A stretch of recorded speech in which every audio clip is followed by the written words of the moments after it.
צום גדליה, שוחחנו על כך שהוא מתחיל הבוקר מהשעה 5 לפנות בוקר ומסתיים הערב בעזרת השם בשעה 7:11. מוריי ורבותיי, שימו לב טוב, גדליה בן אחיקם, מי שרצח אותו היה בעצם יהודי. כל אחד מאיתנו, מעם ישראל, יש לו נשמה מאוד מאוד גבוהה.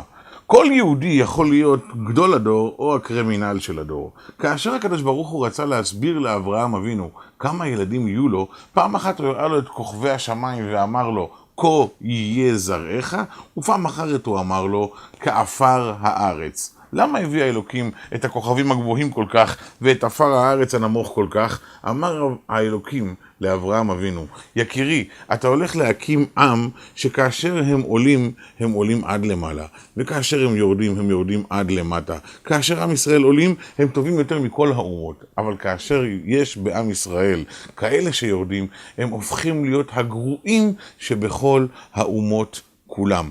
יש דעת תורה, אומר לך אלוקים, בוא תתייעץ עם כבוד הרב ותעשה ככל אשר יורה לך, אבל תמיד יהיו כאלה שיבואו לכבוד הרב ויתו את דעתו, יספרו לו סיפורים, ישכנעו במרכאות את דעת התורה שלו במה שנוח להם, ינסו אפילו במידת מה לאיים, והנה ראינו שמסוגלים אפילו להרוג אך. מוריי ורבותיי, ביום הזה כולנו אמורים להבין שלא רק מילים יכולות להרוג, גם רצונות ותאוות יכולות ובעיקר להרוג. כאשר אתה לא מנסה להתכופף לאמת, אלא לכופף את האמת אליך, אין מסוכן יותר ממך.